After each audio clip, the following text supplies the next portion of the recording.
The Air Service Restoration Program was funded by our board of directors for this year for $10 million. That's the size of the program. Typically these type of arrangements can cost anywhere from the funding of these type of programs anywhere from $600 to $1.5 million for the type of service that we're talking about today. We've entered into similar agreements with airports all over the U.S. over decades. We use it as an opportunity and we see it as a backstop, but in many instances, and in all instances, we don't fly to markets that we don't believe can be successful over the long term. And Cleveland's certainly one of those. And most ships we've entered along this time, we haven't actually accessed the funds.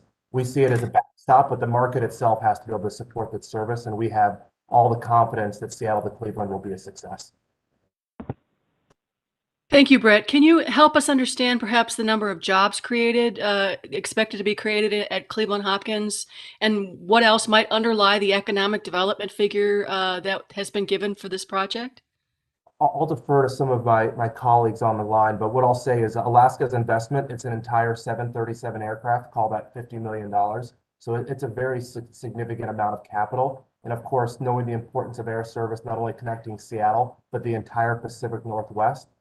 When we enter markets, we do see a lot of stimulation, people that wouldn't have otherwise traveled. So we're pretty excited about that. We're also, as I mentioned before, excited about the corporate linkages. This does create opportunities for companies that may be thinking about growing in Cleveland or opening new offices in Cleveland or vice versa in Seattle. The air service is often what pushes folks across the line, because making is a connection, as you all know, it just isn't attractive, adding hours and complication to a journey. And so nonstop air service, where we've announced it before, has really made a difference to the local community for corporate development and other activities. And of course, there's the pure CapEx investment I mentioned of around $50 million.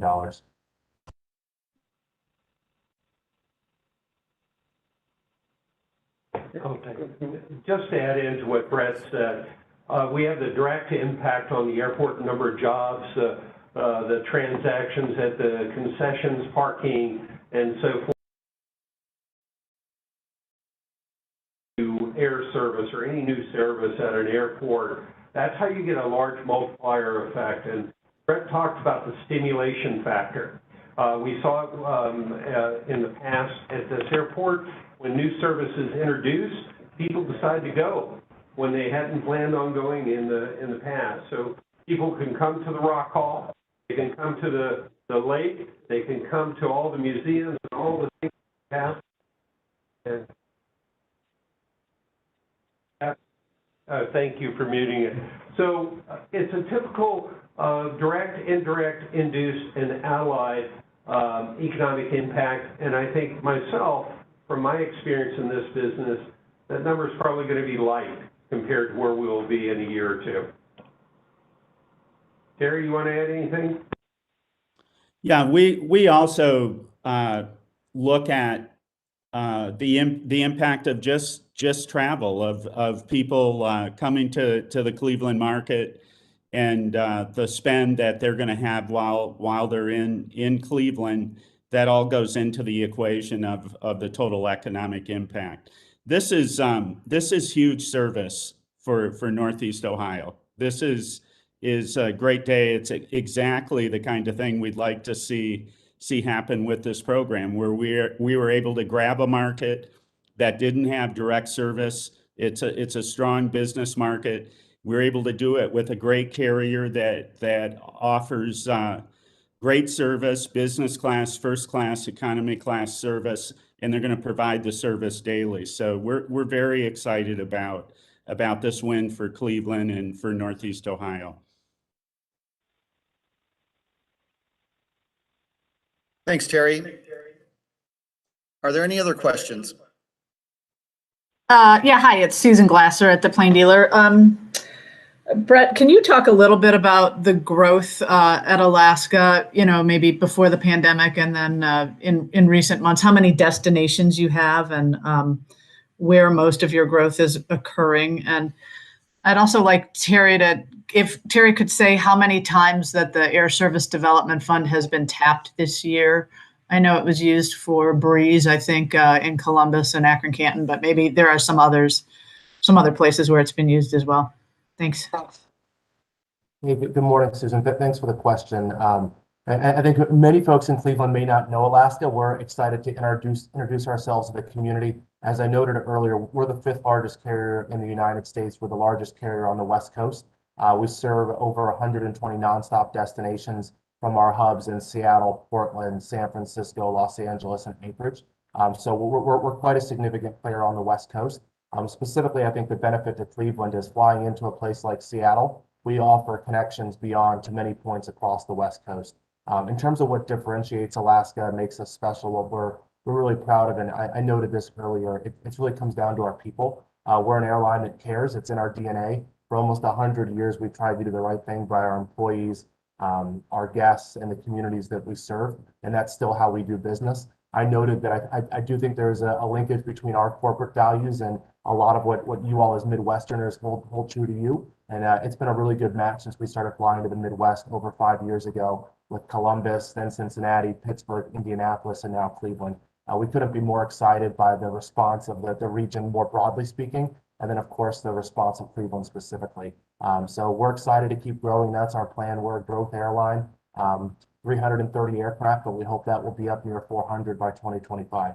So we're going to keep doing what we've been doing for decades, which is offering great service at reasonable fares, and that's a good recipe for growth. And Susan, the other part of your question, this is the 4th time that the program is being used. We have a 4th project that will be announced in the next month or so. And then we have probably 3 or 4 other projects that we're working on right now. Thanks, Susan, for the questions. Are there any others? I guess just as a follow-up to that statement, are any of those other projects being worked on in the Cleveland market? I think this is the only project we're working on in Cleveland with Cleveland Hopkins. I have one follow-up about, oh, sorry. Yeah, is that just because there's not Jobs Ohio doesn't mean that the airport is not working on some other projects that would bring additional service here. So it doesn't mean that we're not doing something else. Right, and I'll just come out soon, and you know, people thought that there wasn't something going on here. I like to add, we always have something in the works. Yeah, and I'll just add, Jobs Ohio doesn't initiate these projects. They come from the communities, approach us, and then we get involved. So we take the community's lead, and I'll just reinforce what John and Robert just said. They're very active with all of the airlines, trying to get as many seats back into the marketplace as they can coming out of the pandemic. And that's really what this is about, is building capacity back in the Cleveland market. And that's why this is such a huge win, because we're not only adding a city with direct service, but they're adding their 9th carrier to Cleveland Hopkins Airport.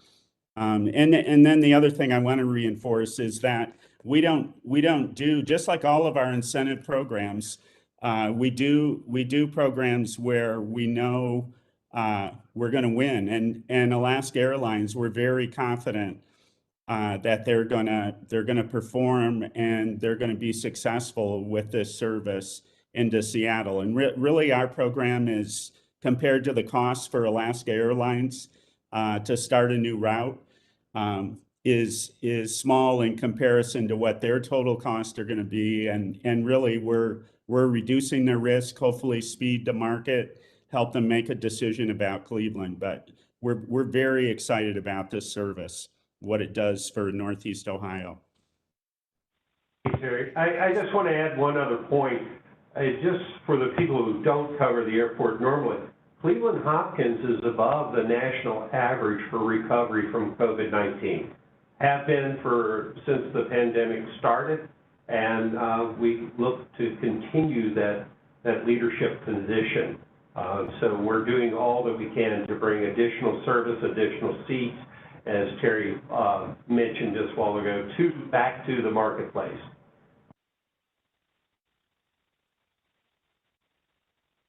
Susan, did you have a follow-up?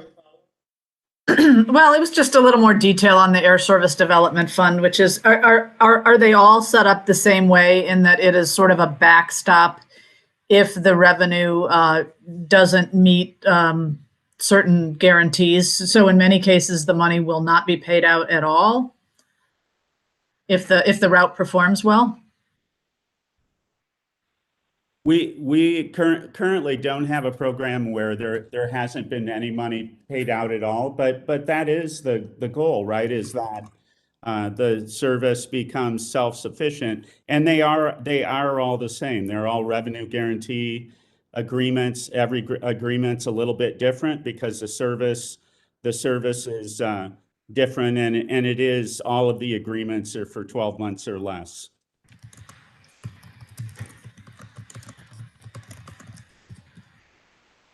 Any others?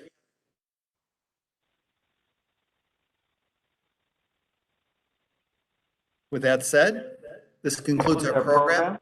Thank you for attending, and welcome to Alaska Airlines here in Cleveland. We're glad you're here. We appreciate it. Next year, we'll be doing this in person. Got some cake and ribbon. Right, guys? Right. When the airplane comes Thank in, you. I expect water cannons. We'll see you. All right, thank you, Terry. Thank you. Thank you. Fred.